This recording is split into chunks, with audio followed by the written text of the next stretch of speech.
surveys with the charter boat captains this year about the effect of COVID. But he's with the Illinois Indiana Seagrant. He's also let me get your title correct. You are a clinical assistant professor at Perdue University as well. And he's going to talk to us a little bit about the Illinois Indiana Seagrant. So with that, I'm going to turn it over to Mitch. Thank you. Yeah, thanks for having me, everybody. I'm looking forward to presenting this evening. Hopefully, there'll probably be some things in here you already know, but hopefully there are some things that are new to you. I can tell you a little bit about what I do and what Seagrant does. Yeah, so let me just share my screen here. So if you can get the presentation coming up.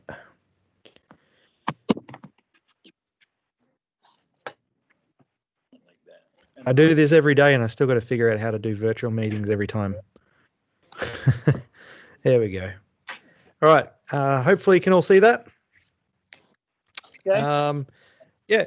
I can't get that. Well, so like I said, thanks for having me. I'm going to run through this, give you a little bit of information about what I do and what some of the things that Seagrant does. I'm sure you're already familiar with the weather buoys that are out there. I'm going to talk about some of the other things, and then I'm also you might be familiar with the COVID survey that I sent out to charter operators earlier in the year, or I guess in the mid to late summer. And so I'm going to present some of the results from that survey and talk a little bit about the next survey we're going to do for that too. So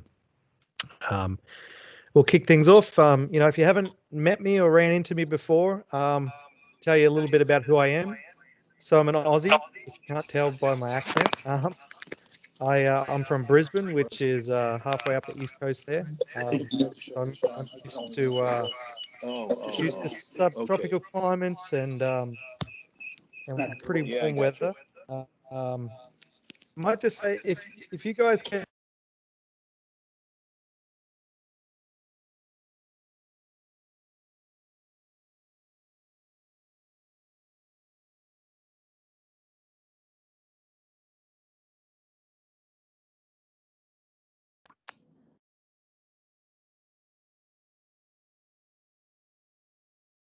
Background noise, Rob driving up to Racine.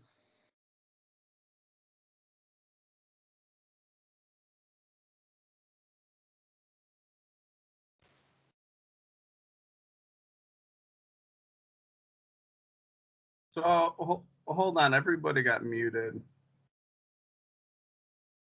There was a bunch of feedback.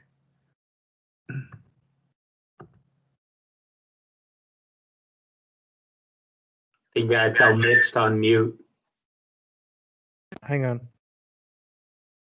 How's that? Can you hear me now? Should be good, I think. Yeah, that's good now. Great, thanks. We'll get there. Yeah, so like I said, my background's from marine biology.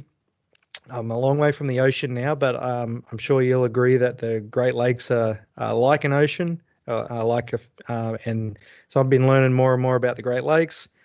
And I'm a fishery specialist, so my background is marine fisheries. I did a lot with open ocean fisheries back in Australia. My PhD work was actually on the wahoo, which is shown here, and so I've done a lot of work with game fisheries in the ocean, and I've over the past 6 years or so, I've been learning more and more about fisheries in Lake Michigan and things like that. And then obviously I was transplanted to Indiana. My wife is from the US. We met in Australia. She's from the South, but she dragged me over here in 2014. So that's how I floated over here on the currents, I guess. Just to give you a bit of background about the things that I've done at Perdue since I've been here and at Illinois Indiana Seagrant. I first came in as a research position, so I did some work mainly on Lake Huron, looking at fish reproductive ecology. So looking at walleye and whitefish spawning in Lake Huron in Saginaw Bay, looking to see how they utilize some of the rocky reefs there, and then really looking to see if there might be the opportunity to restore some of those rocky reefs habitats. And I did that back in 2015, 2016, and I think there's been a few other people pick that up after me. And I think, recently last year, I think it was maybe, they built an artificial reef out in Saginaw Bay because of the work that we did. And and that work is still ongoing. So that was a lot of fun. My very first fall here, they had me out on a boat breaking ice in Saginaw Bay, so that was a pretty steep introduction to the Great Lakes for this warm-blooded Aussie. So, but that was a lot of fun.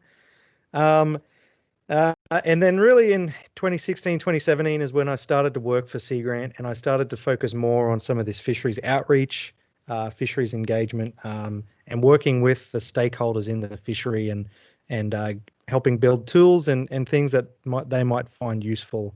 And then I've followed that on to what I do now as a professor. I do a lot of teaching at Perdue, but when I'm not teaching, I do a lot of this outreach and extension with stakeholders that are using the Great Lakes or using other water resources around the Midwest.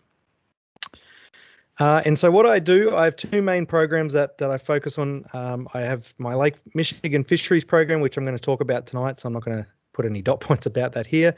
But the other thing that I do a lot of is I help people with ponds on their properties manage their ponds for fishing. And throughout the Indiana, Illinois, there's a lot of ponds. People own a lot of ponds. They use them for lots of different things, but a lot of people are interested in having good fishing in their ponds. And so we do all sorts of things like we make publications, websites. We have workshops that help people manage their ponds, and so that's a lot of fun. That's not a lot like marine biology at all, but it's been fun helping people turn their muddy, overgrown pond into something that can look nicer and also have better fish in it.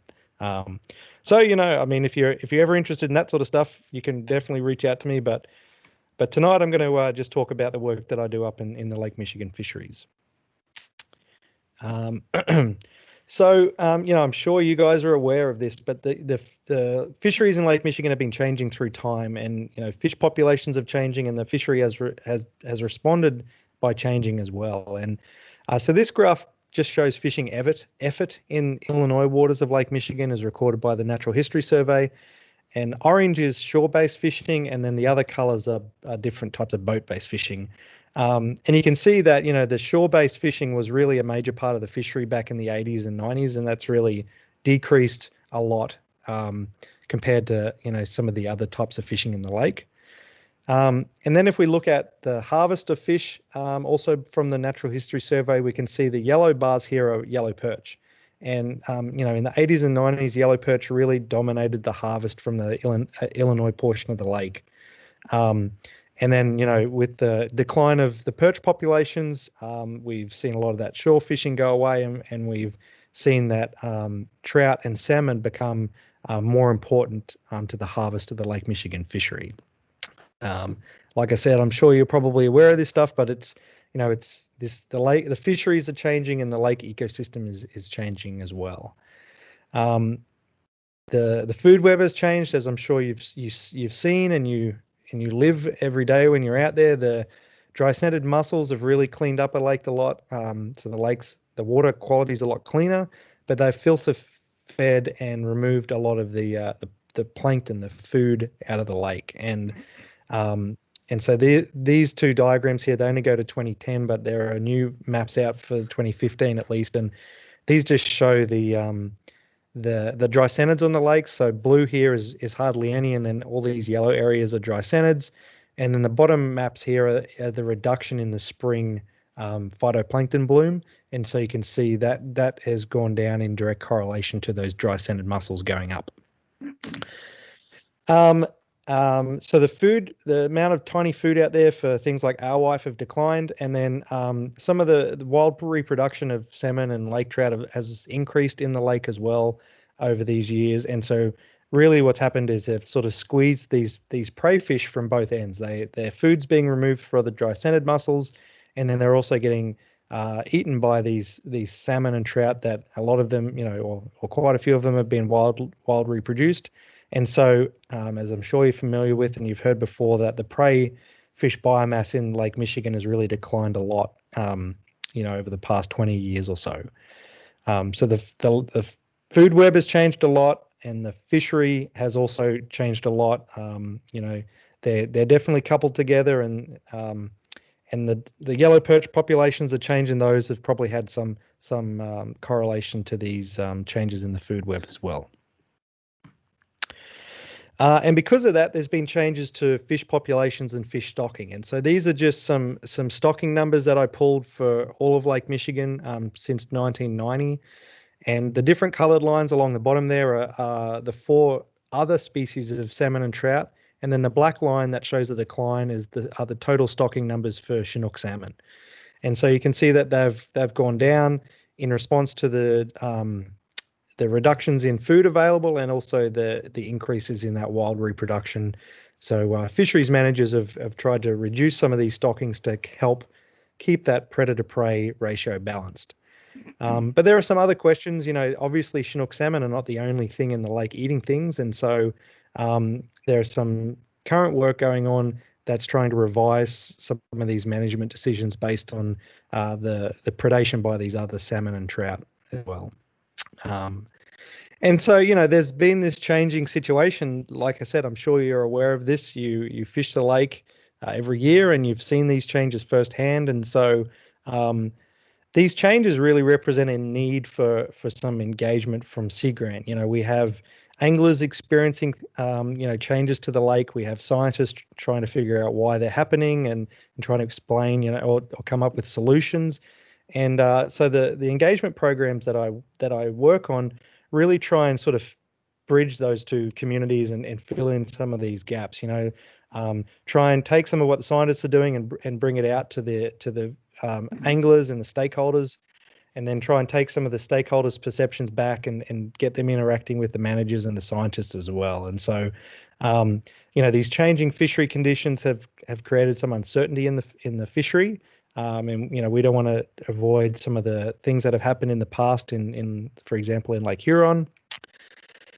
There's been changes to management. These stocking cuts have had an impact on fish populations, and I'm not sure how well they've been communicated through the years, but we want to make sure that they're not only communicated well, but that anglers have a role in making some of these decisions. And like I said, trying to improve those predictions based on some of these other fish species that are in the lake as well. And then also, some trying to address questions about prey fish. What will happen with the alewife? Will their populations rebound? Are there opportunities to potentially look at some of the native ciscos to play a role in bait fish biomass? And so it's these sorts of questions that my engagement program with Seagrant really tries to help address. Like I said, trying to bring anglers and charter operators and stakeholders in together with the managers and the scientists, sort of all together in the one room and talk about some of these things.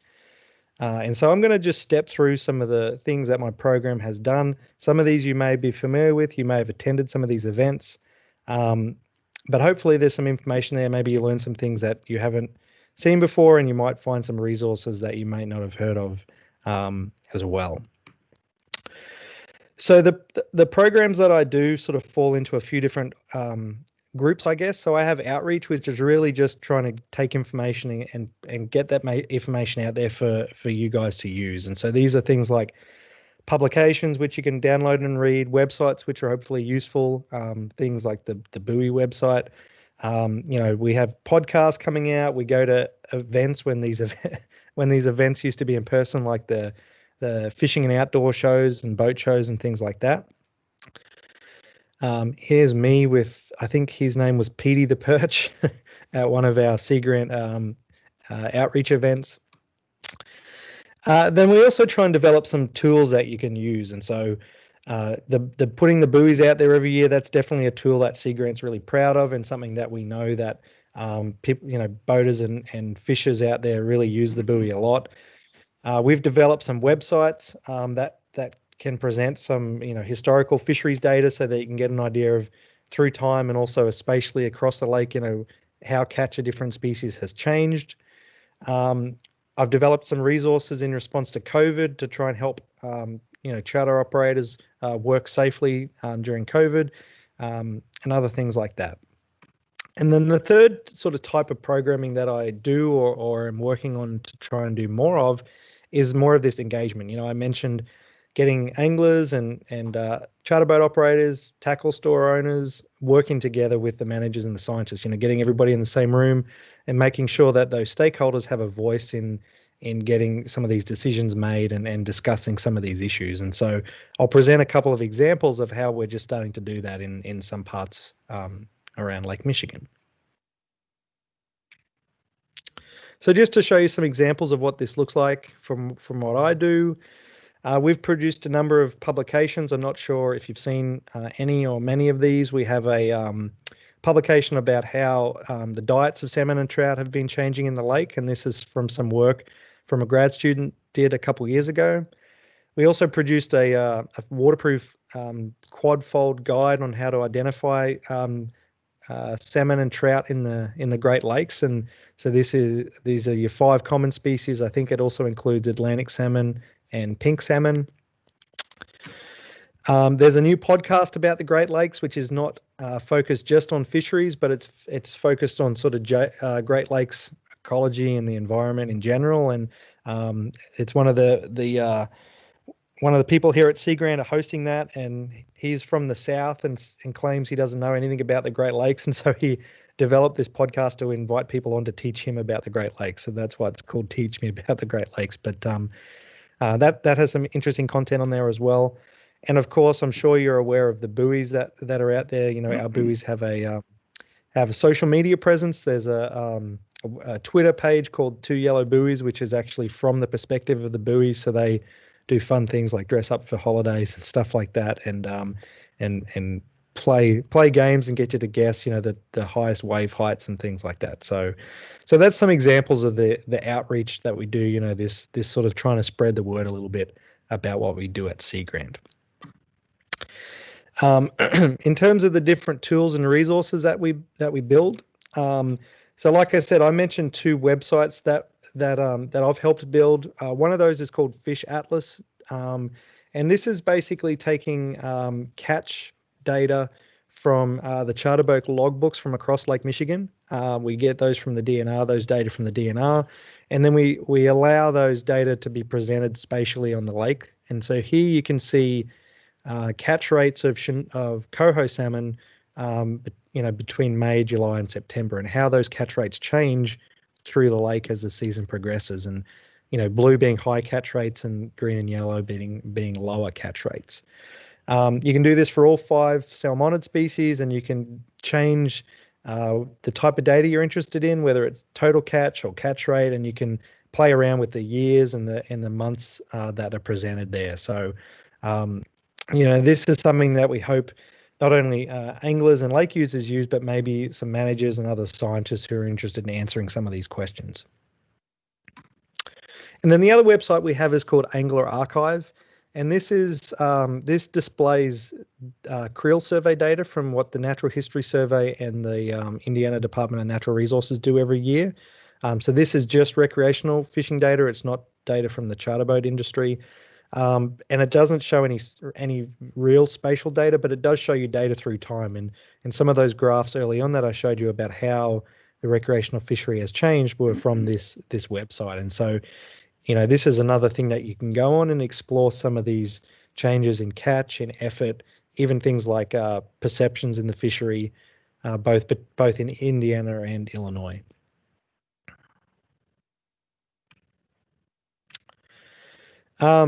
I also host workshops. Some of you may have been to these workshops in the past. These workshops are intended to get scientists, managers, anglers, and lake users all together in the same room. We usually get have some guests present. We usually have 3 or 4 presentations at each workshop. We try and keep the content interesting and varied so that it's not the same person coming and presenting the same stuff every year. Traditionally, I've held these workshops both in the spring and the fall.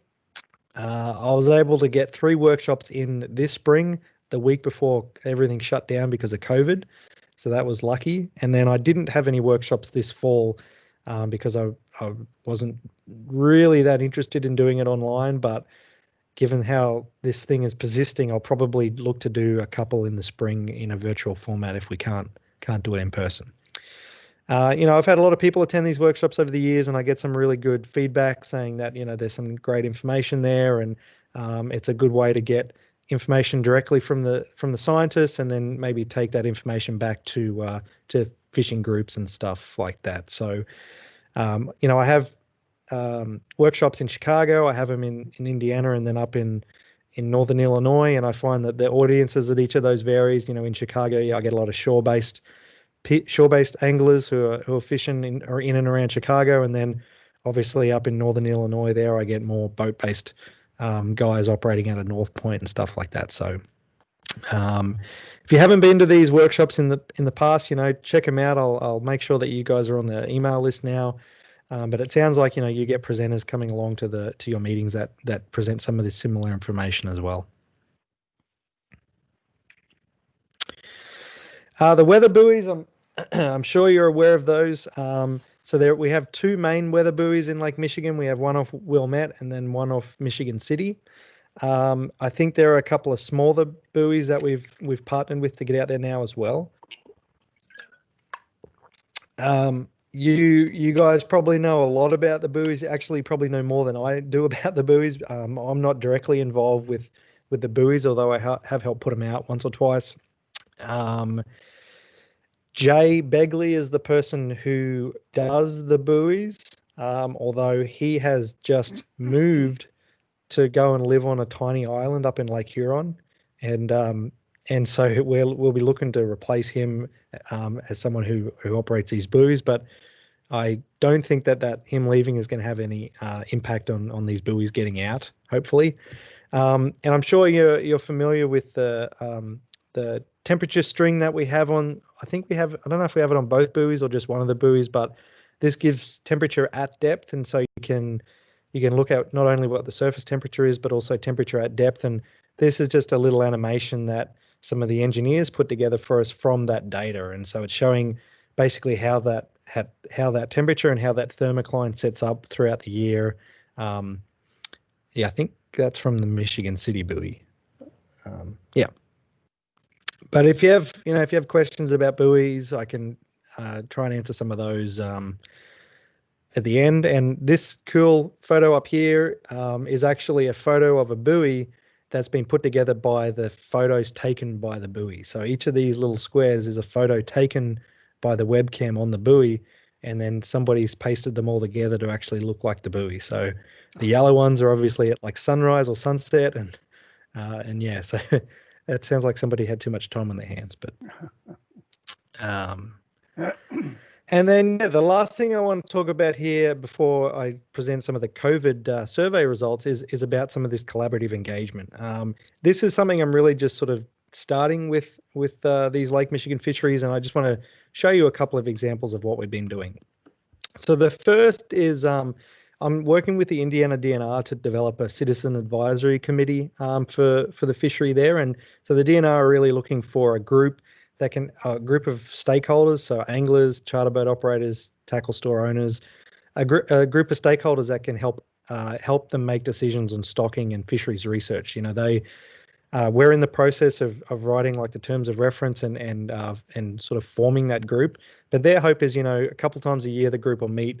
They can bring some management options and ideas to the group and get the group to sort of vet those and take those ideas back to their constituents and their clubs and stuff and talk about them, and then make more sort of collaborative management decisions in the fishery.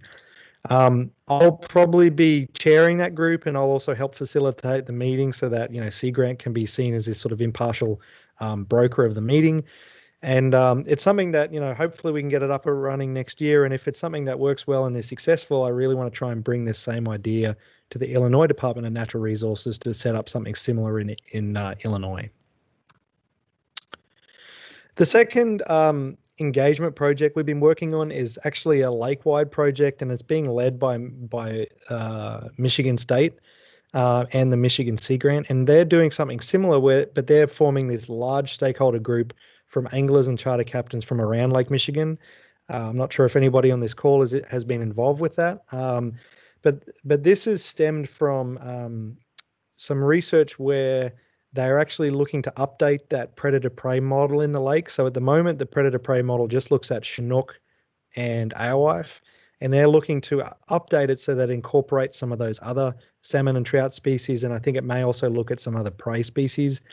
And as part of that process, they want to have this stakeholder group to work through some of those different scenarios for the models and different stocking decisions and stuff like that. So once again, this is a group that's just started. I think they've just formed the group and they're actually planning to have their very first meeting next week. But over the next 18 months, they want to use this group to help, better formulate some of those stocking decisions for the lake. And then the last thing that I've been thinking about and working on is developing some engagement around business development and business resiliency in the lake.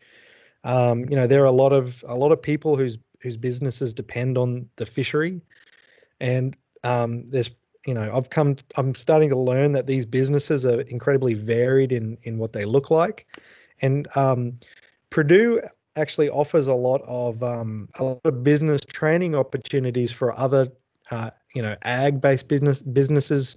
And I feel like some of that programming could fit in really well with these fishing businesses around the lake. And so just a couple of examples, there's the Perdue Institute for Family Business, which helps small businesses with strategic planning, helps them with succession planning and leadership in their business. It's really like small family ag businesses and stuff like that.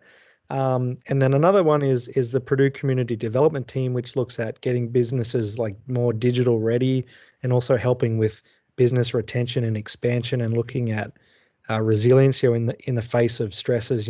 For an example, COVID is a big stressor on businesses, and so I'm just starting to talk to some of the people who lead these programs to see if they could be modified for delivery into fishing businesses around the lake. Trying to see if there might be fishing businesses like charter boat businesses, tackle stores, other fishing businesses that might be interested in participating in some programming like this. So, at the end of the presentation, we open it up for questions. I'd be interested to learn if you might be, what the interest level might be for some of these sorts of things. All right, so that's basically an overview of mostly what I do for Seagrant. Now I'm going to talk about the COVID survey that I sent out that some of you may have received, and talk about why we did it, and then some of the early results we got from that survey. So so I guess I'll just keep on trucking here. I'll jump straight in. So as I'm sure you're aware, COVID has and is having a lot of impacts on charter fishing and all businesses really. But there are some unique challenges, I think, to fishing-based businesses that COVID brings that maybe a lot of other businesses don't face. They have the similar challenges of they had to, potentially had to close, loss of revenue, changes to staffing, things like that.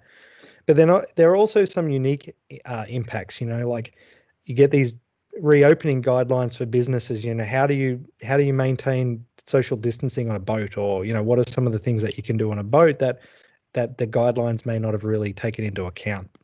The other thing that I'm sure was a huge impact was, just as people were getting ready to open their fishing season this year is when COVID hit and things shut down. And so, we really wanted to learn what some of these impacts were to the charter boat industry and hopefully down the road be able to better plan for things like this in the future.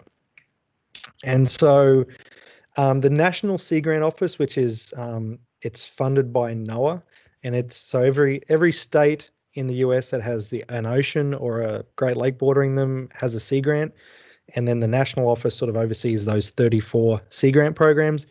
They made some funding available to look at some response to COVID issues, and then each of the states could figure out what they wanted to spend that money on. And so for us, for Illinois Indiana Sea Grant, we prioritized two projects. One was looking at aquaculture businesses, and then one was looking at fisheries up in Lake Michigan. And the fishery stuff is what I have been leading over the past few months. And so what we wanted to do was, we wanted to be able to provide some immediate assistance to charter operators in the best capacity that we could at the time. But then we also wanted to really get a sense of what some of these impacts of COVID were, so that we could to down the road for potential assistance, or also help identify areas that we can increase resiliency to this in the future. And so the way that we did this was for goals 1 and 2, to provide some information about COVID.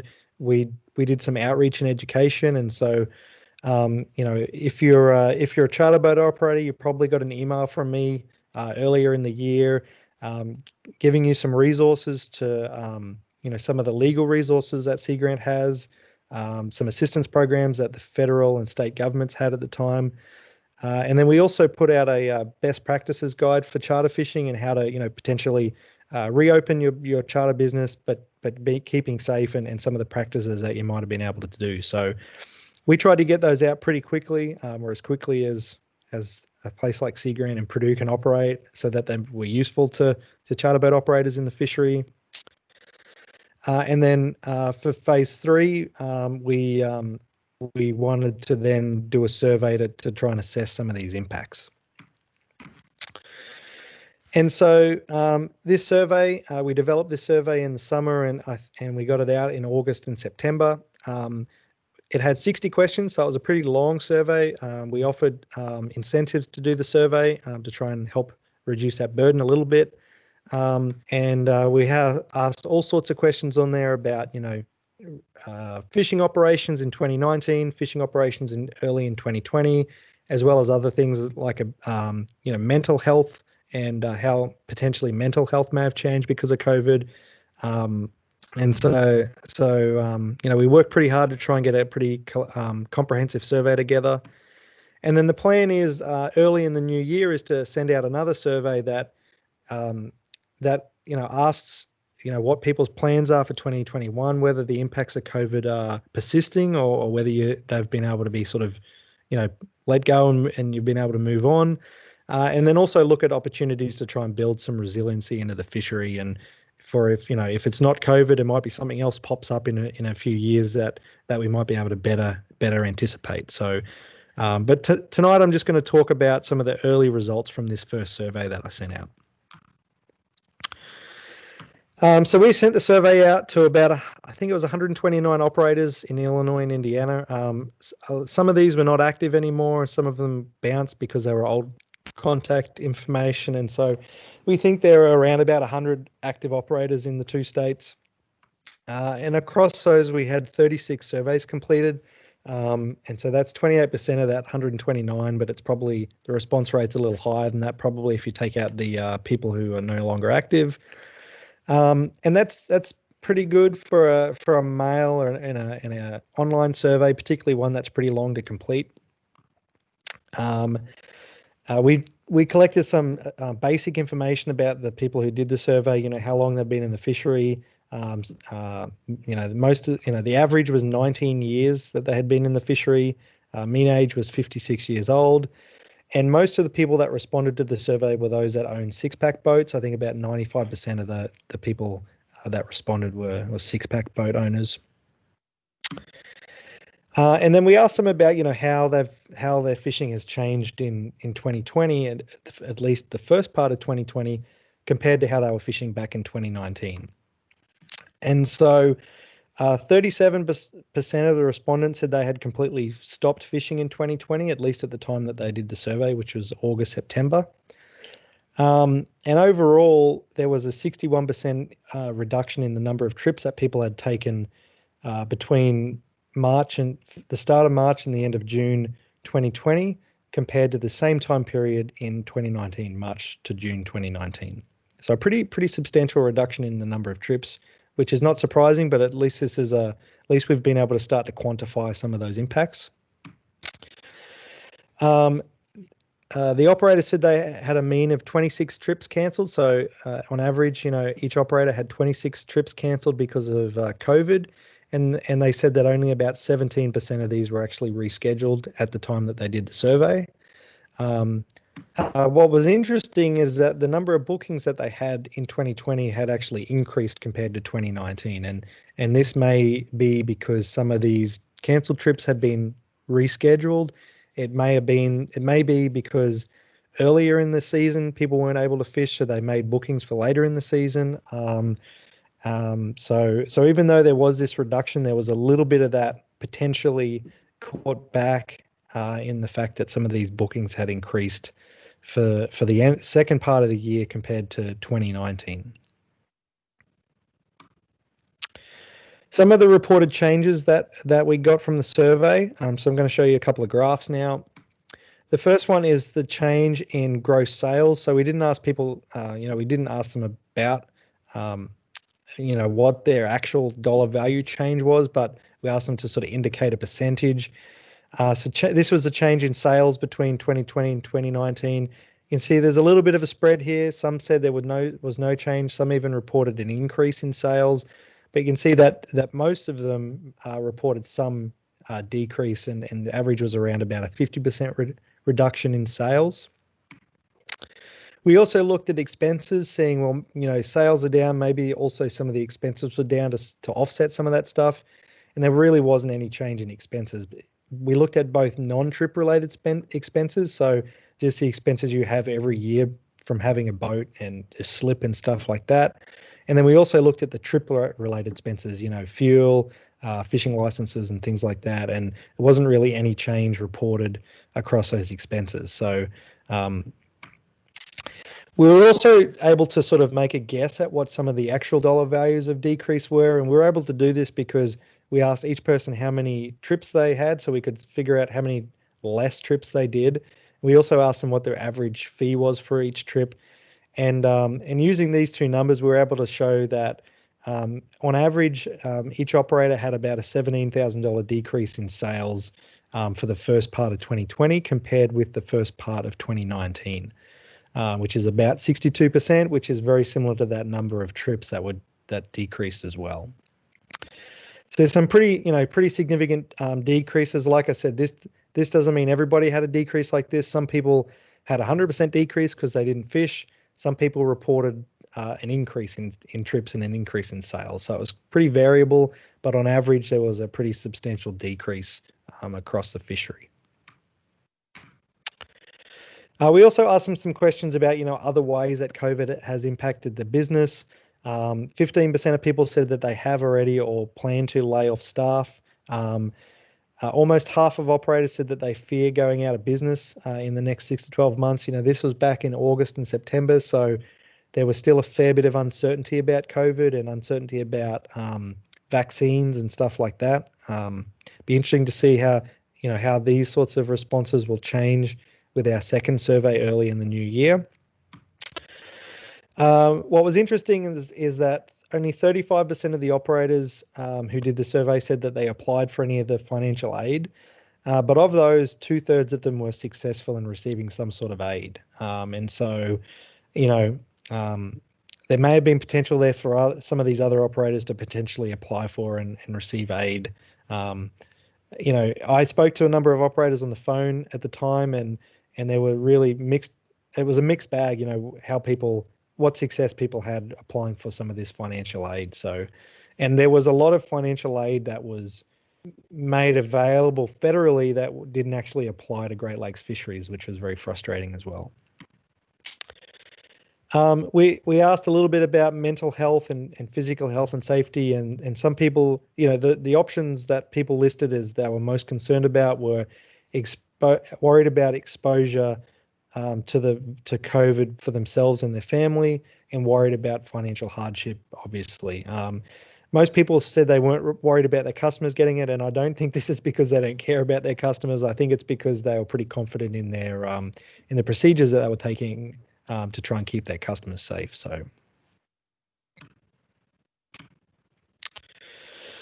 we asked them about where they were getting their information about COVID from, and it was mostly the state government or their clubs and associations. So, for us as Seagrant looking to engage with people, we really need to make sure that we work with the clubs and associations just like this one to help sort of, because a lot of the charter operators are getting their information from their clubs and their associations, which makes sense.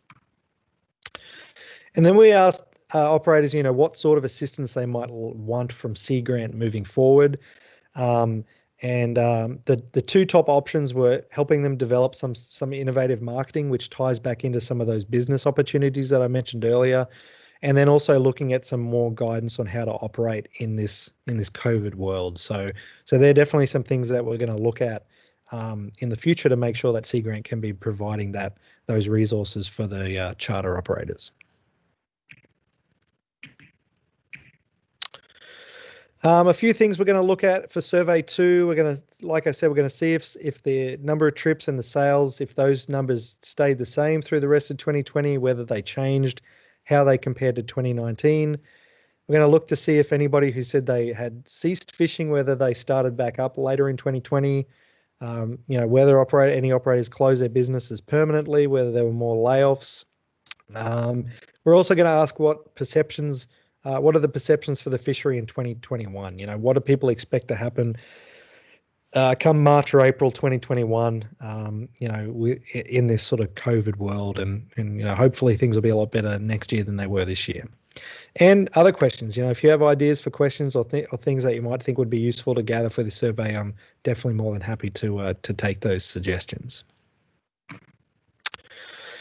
So that's pretty much it for me. What I do have is I have a really short survey about tonight's presentation, and I can send that via email. I can put it in the chat now or whatever, but this is just basically to see what you thought of the presentation and if you've got any recommendations for things that Seagrant can do to help you guys in the future. So I can send you that link or get that link out to you. But that's pretty much it. Here's my contact details. You can always reach out to me via email. I'm happy to answer emails all the time. I've put a couple of different websites up there you can check out. But yeah, that's it from me. Thanks for having me. And hopefully you learned something new tonight. So, okay. Mitch, can we take any questions? Absolutely, as many as you like. So I'll start off since I'm president. And I did your survey as well. One thing, this isn't a question, but you brought up when you said that there was an unexpected increase in bookings once we got our boats in the water, and you had a couple of hypotheses. I was just going to give you the feedback that I would say 90% of my customers this year, and just so you know, I wasn't allowed, I could not get my boat in the water. I lost all of April, all of May, except for the last weekend of May. But then after losing all of those months, June, July, and August were the busiest by far I've ever had. And it would have been the busiest September and October, except the weather. I had to cancel literally 5 trips for every one that we ran. We figured out we had to cancel 5. But the reason the bookings were up 100%, it's because families couldn't travel. All of my regular customers, and I usually have regular repeat people, they book me like the same weekend every year. They come in from Iowa or Southern Illinois or Ohio or Southern Indiana, and they come in like 6 guys, get together, 2 hotel rooms, and they fish with me for like 2 days. Not a single one of those came up. I think right at the end of the year, one of those groups came. But every time I get these bookings in, they'd show up, mom, dad, 2 kids. We needed to find something to get the kids out of the house, and everything else is closed. And you guys are open. And that's my concern. So I'm just saying, as a part of feedback from my perspective, and I know I'm not alone because I interact with the whole Waukegan fleet. That was the truth with the entire Waukegan fleet. It was all families coming at the last minute. The second thing that is a concern going forward, once those families are able to travel again, they're not coming out with me. Yeah. And I can tell you, they were all pretty much all one and done. Maybe I'll get a few repeats out of them because they have really good times in that. Hopefully I will, but they were pretty much, we're going to do this for the experience, and that's pretty much it. I'm probably never going to see them. I'm not getting the bookings where I come back, tie up after my second day, and they say, put us in the books same weekend next year. And they give me the deposit at the time, none of that. So my concern going forward, frankly, is when COVID is over. COVID's been kind of good for me, but now when it's over, I think I'm going to lose them, and I don't know that the other customers are going to come back. So not really a question, but I wanted to give you that feedback. So. Yeah, and that's great feedback. And if maybe there's something that Seagrant can do to help with the industry in trying to get some of those missed clients back again, like maybe there's some sort of innovative marketing stuff we can help with, but that's great feedback. Okay. And then the question I had for you was, I know that, so the buoys, I'm switching gears on you a little bit. I know you're not the main buoy guy, but I'm going to ask you because you're here. So the buoy at Michigan City, and then I know you don't run it. I think it's the Wisconsin that runs the buoy at Atwood Park off of Milwaukee. Those have got the temperatures at the depth. The Wilmette buoy does not. I'm just wondering how is that done? Is it a matter of funding? Because to me, even though I'm all the way down in Waukegan, if there's any kind of a west wind, I always pull up the Atwood Park buoy at Milwaukee to see if there's been upwelling of cold water, and that helps me determine how far I need to go out and hunt for fish. If Wilmette had that, man, it would be so fantastic. How's the decision made, and what could be done, on our end to help get that at Wilmette as well? Yeah, that's a good question. So I think it is funding. I don't know how much that temperature string costs, the sensor string cost to put out there. What's interesting is, the buoys were initially paid for, I think, by some like project funding that was like one and done stuff. And for the longest time, because Perdue is, I guess, a university, it was really difficult for Seagrant to be able to figure out a mechanism to try and generate funding and accept, say, donations or whatever to help, maintain the buoys. I think that's different now. I think they've managed to figure something out, and I've got a feeling that Seagrant can now like accept donations and try and do some fundraising for the buoy stuff. And so I would imagine the only reason that there's not a thermistor string on the Wilmette one is funding. And I can definitely, I know that Jay has heard those comments before, but I can make sure that that is like a high priority for once that funding starts to pick up a little bit, maybe that's one of the first priorities that we can add, because I know how important it is for the people that use them on those other buoys. So okay, great. And I couldn't tell you how much that it costs. I would have no idea to add it, but right. Okay, thank you. Yeah. Yes. Questions, guys? You got to unmute yourself, maybe. I would say to stack on to kind of what Scott was talking about as far as people from out of town.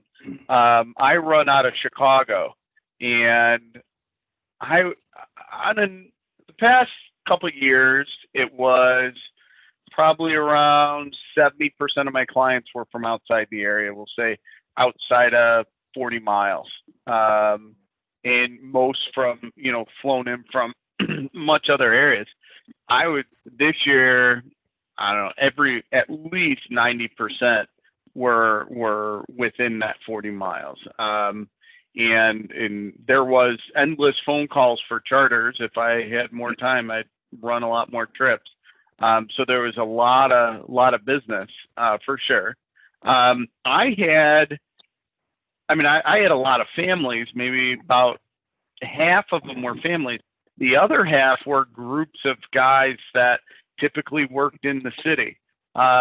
Most of them either did this a long time ago in the past, or had never done it before.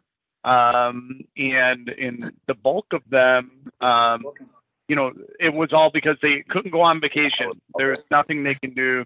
There was a lot of guys that I had a bunch of first responders, and they're like, we're exposed to COVID all the time. So they weren't worried about being out on a boat with their peers. So that just really wasn't a concern. I would say most of the people that came out, almost all of them, COVID was kind of a distant thing in their mind, as far as protections from that, which was good because there's really no way to social distance on a boat. It's just unreal to think you can do that. So, but yeah, I just want to throw that out there. That's kind of my experience as well, real similar to Scott's. Yeah. And it's good to hear about some of those experiences and things picking up a little bit later, on with maybe different clientele. I know I do a lot of bass fishing, and I know from a recreational fishing standpoint, a lot of the reservoirs got a lot more pressure this year because people had nothing else to do and they were out fishing and doing other stuff like that. So, Well, I do know, like, I took my kids to Michigan and I have a little, every different type of fishing I do, I have a tackle box for. I hate mixing tackle. So either way, so I lost my tackle box for small lake fishing, which, hooks and bobbers and whatever, bluegill, bass type stuff. So I go to the stores to try and buy this in the Bass Pro Shops, Walmart. Their fishing aisles were empty. And this was in July. I found some stray box at a farm and fleet that had bobbers in it. You couldn't buy bobbers anywhere. Hooks, lures were all gone. There was no chance for a lure. So it was just bobbers, hooks, and I found a couple weights. But I mean, clearly the outdoors was very different. Even bikes, you couldn't buy a bike. The bikes were all sold out everywhere. It's even while I had jet skis, I sold jets. I had 2 jet skis for 2 or 3 years, and I sold them for $1,000 more than I paid for them. And I bought them new. So like everybody was just scrambling to get whatever they could to go to the great outdoors, which is a great thing. It really was. But so many of the vendors were behind due to COVID and to the everybody trying to buy everything at once.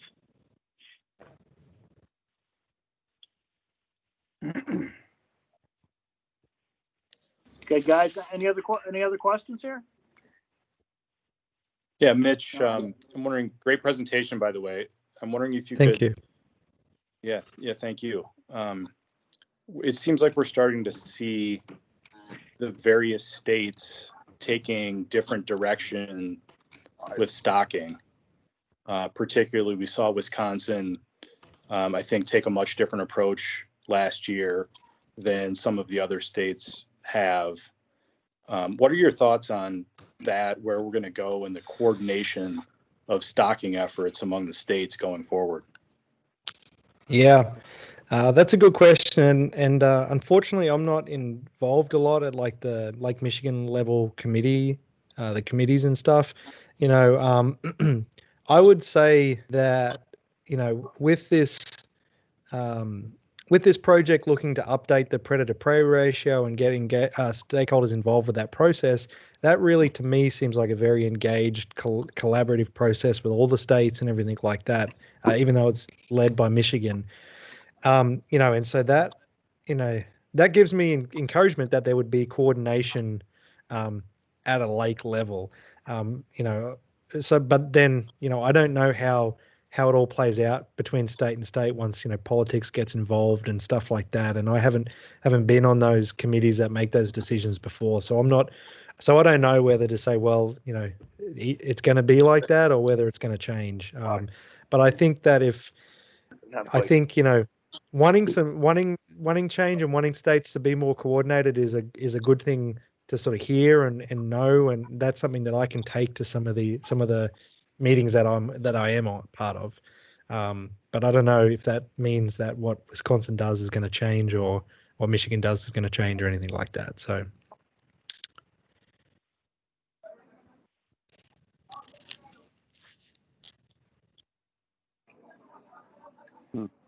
Mitch, do you know if the tribes in Michigan are going to be involved in that as well? That's a good question, and I don't know off the top of my head. I could probably dig up the participant list on that stakeholder group and see. But I'll probably learn more next week when we have our sort of first structured meeting. But yeah, that's a good question. I don't know off the top of my head. Okay. All right. Any other questions for Mitch? None. Okay. Mitch, thank you very, very, very much for this and putting up with the noise that was actually my fault. So I appreciate it. So just a couple more things for the guys before we completely sign off. I'm going to ask for some feedback about tonight. And I'm going to see right now, I am planning on going forward with a January meeting. We talked about it last time, whether to have a January or not. The vote was yes. Hopefully Steve Lesperance, who was going to be our speaker tonight, as far as I know, he's handling COVID pretty well. He was even talking about maybe going through and doing it tonight. And I said, no, get yourself, more time. So I'll see how he's doing, and I'll see if I can get a speaker for us for January. As of right now, I'm planning it, and it's January, I think 7th, because the 1st is a Friday. Yes, that'd be January 7th for, I think, our meeting. And then last thing is, I think you all knew, I sent out the email. If you didn't know, Frank Juswick from Lake Michigan Angler died of COVID the evening before Thanksgiving. I've been talking to Rob up there. If you know, Frank was the founder and majority owner of Lake Michigan Angler. Rob Wendell has a piece. I don't know how much, but I know it's a distinct minority. Rob is going to try to keep the store open and try to make a run of it on his own, but he's got to work out a buyout with whoever Frank's, relatives and stuff are. But I think to kind of help that along, because they wanted both put some money in his pocket and reduce the inventory, frankly, he's having 20% off of almost everything in the store through this weekend. It's the last weekend, the 20% off goes to the 5th. So that's Saturday? Yes, because he's closed Sunday. He's closed Sunday. Yeah, that store's closed Sunday. So through Saturday, 20% off. They're trying to reduce inventory. It doesn't apply to everything. I think electronics and something else are only like 10% off. But there's 20% off reels, rods, anything in the store. So, and I know he's frankly struggling to get by right now. He's in a tough position. He's trying to run that whole place by himself. I went in there last weekend, and honestly, if you guys know what Algoma Hardware looks like, it looked like honest to God, Eddie, it looked like Algoma Hardware because he's trying to do everything himself. He's the only person running that. He's there 6 days a week trying to run it, open to close with no help, answer the phones, do everything. And so it's a little bit of a mess. So if you went in there, you'll get a good deal and you'll help them out, and you should do that. So any other questions, comments, or anything? Otherwise, we'll close up. No? All right, guys. I'll send some follow-up emails. Mitch, thank you very much again. Really appreciate it. If you need anything from our club, from me particularly, you got my contact. We'll help you out anytime. Great. Yeah. Thanks again for having me. This has been recorded, I think, so feel free to share it with people who couldn't make it. And if you want a copy of my PowerPoint files, I can send that through. I can send you some links about the buoy, funding stuff or whatever too. So, reach out to me if you have any questions as well. I'm happy to help. Okay, great. All right, everybody. Take care. Stay safe. Sounds good. Thank you. Bye.